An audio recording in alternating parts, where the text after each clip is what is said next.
Oh, thank God, I found that piece of wall I always talk to every week. I'm sorry I went off grid for a week or so there. There's been a few life events that actually caught up for me recently.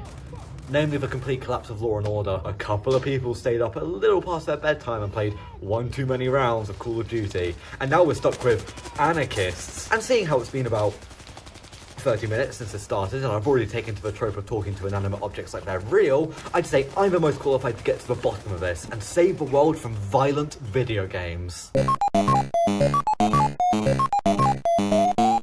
Oh my God, put a gore warning next time. Video games and their links to violence has been a pretty major issue for the last forever and a bit. If you were born in the 80s, parents were stuck in Congress debating age ratings over Night Trap. If you were born in the 90s, parents were scared graphics were becoming too realistic and it was going to poison people's minds. If you were born in the noughties, parents thought the rise of online shooters were going to make people terrorists. And if you were born in the 2010s, I'm sorry about that. Violence in video games has been debated forever now. Whether it actually impacts the human psyche, the appropriate warnings that need to come with this content, and if we should allow our kids to see this. But this isn't any place to talk about video games. I mean, look, there's all of this stuff here.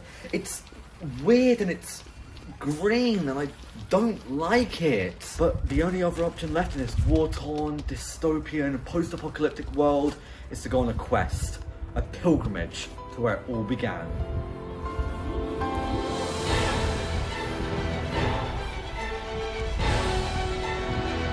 That was one short pilgrimage. I think one of the earliest examples of people taking major notice of violence in video games was everyone's favourite punching simulator, Punch-Out! Mortal Kombat. The game launched on both the SNES and the Genesis, the two main competing consoles at the time. The games were pretty much identical, pushing each console to its near limits, but with one key difference. The Genesis version contained an infamous cheat code that unlocked more gore, more blood, more effects, more gruesome executions. And because this game was made before the invention of PEGI, ESRB, Zero, or the Radiator, it was sold to kids, and kids love edgy stuff. But parents? Yeah, less so. Ugh. Oh. My God. This place is completely trashed. God, if this is the result of violent video games, then we gotta get this shit out of here. Yeah, safe to say, while kids were trading this cheat code on the playground for fun, parents were less keen on the idea of, you know, computerized gore. It didn't help that Mortal Kombat boasted some of the most realistic graphics to date at the time. So the mothers came out in droves, immediately trying to get this stuff banned or restricted. And in the end, they won. The first obstacle versus violent video games was born, the age rating system. E, T, M, and AO, ratings for everyone, teenagers, horse manure, and adults only. Pretty simple system when you actually take a minute to boil it down. If you fall under the age bracket that the rating limits you to, then you're not getting your hands on this game. Sucks to be you! Unless you go buy it online, then you're free to go. Well, looks like whoever was here left some sort of note. I'm really hoping it's a ransom note. Those are my favourite kind. AO? Oh, no, that is way too much of a coincidence for my liking. Adult-only games, AO age rating, AO thieves, these may as well be porn bandits! You think I want any part in this? Ha! No, I'll just stick to my bread and butter, talking about video games without owning any video games. The coming generations of consoles would bring a whole heap of new violence debates, ranging anywhere from acts of terrorism and massacre to CJ having SEX. So this is a relatively infamous part of a relatively famous game, Grand Theft Auto San Andreas. Somewhere in development, Rockstar scrapped a minigame where you could just have actual sex. Nice. Good for you. Does this count towards losing my virginity? No. Sounded even more sad as it came out my mouth. But that's not really violent. That just puts it in the adult-only rating section and makes people face it away from customers in the store. No, what we're looking for is some of this. Yeah! Guns! Yeah! Or I could go looking for that guy who stole all my video games instead. I mean, I don't really want to do it, but I kind of got to get my games back. They're my one true personality trait. What am I going to do instead? Sports?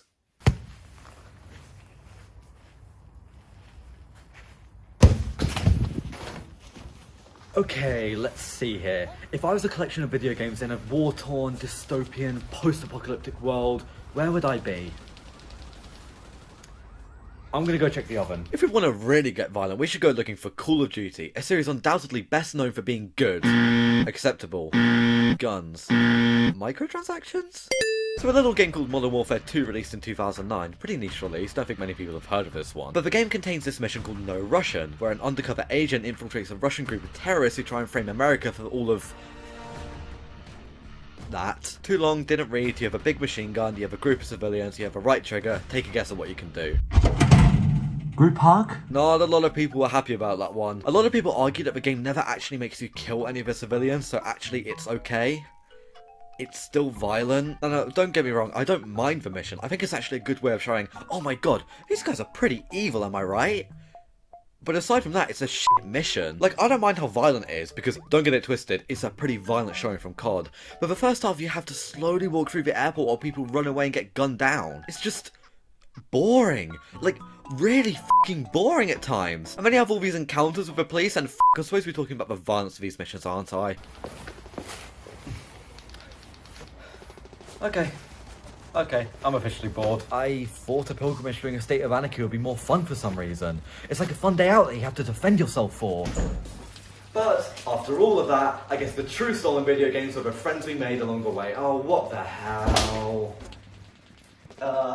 Meow? Come on, man, a whole bottle? Can you steal another essential item instead? Your games collection's already taken. Yeah, essential items. There are like 1 or 2 shovelware games left on my shelf. You consider shovelware to be essential? What's next? Is toilet paper essential too? Not really, I saw Mortal's wipes, but not the point. Have you seen anyone by the name of AO around? Nope, nothing around here. Great, put my drink back and come help me with this quest instead. God, all this talking and I haven't even got to the supposed effects yet. Some argue that violent video games cause people to go loony. When I say loony, I mean like, yeah. Multiple studies have proven that this isn't the case, but it's still a stigma that sticks around for some reason. I can see the logic behind it. Person watches violent thing, person wants to recreate said violent thing. But if this many studies have come out against that theory, it's time to give it up, dude. Sure, games like Fortnite create little skin-buying, microtransaction addicted, rage-filled kids, but they're not going to be violent on massive scales unless something else gets in their heads. And I'll take a wild shot in the dark and say that something else is not going to be the Skull Trooper skin on Fortnite Battle Royale. So, got any ideas? Have you tried looking inside your gun yet? What are you doing? Boo, too much effort. What if they buried them here? You know, gamers, sort of grass. It seems like a good hiding spot to me. You might be onto something. I'll go grab a shovel. Dylan? Yeah? Why is there an active grenade in your flower bed?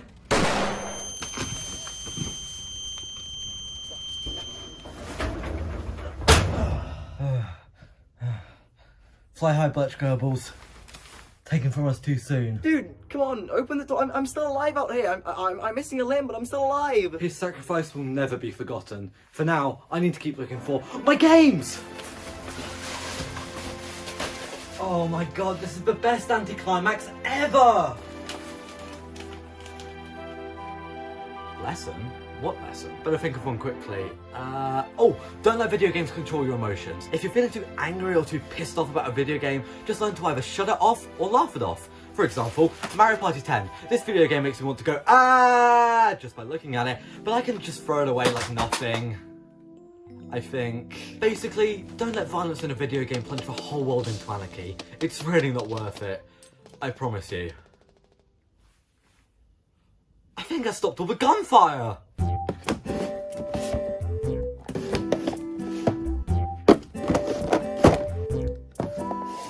Well, that was a waste of everyone's time, just like the debate about violent video games. Yeah, I get it, kids shouldn't be playing games that are filled with grittiness and gore, but more so than ever now, I see complaints about games with violence that's just perfectly okay for everyone. Like, did anyone actually look at Fortnite and say, no way is my kid playing that, without seeing some sort of fear-mongering story online about people being treated for Fortnite addiction?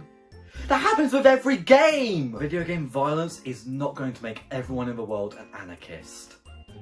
At least, not again. In fact, I'll pick out something really violent to help prove my point. Anyone up for some Tetris? I think I spoke too soon.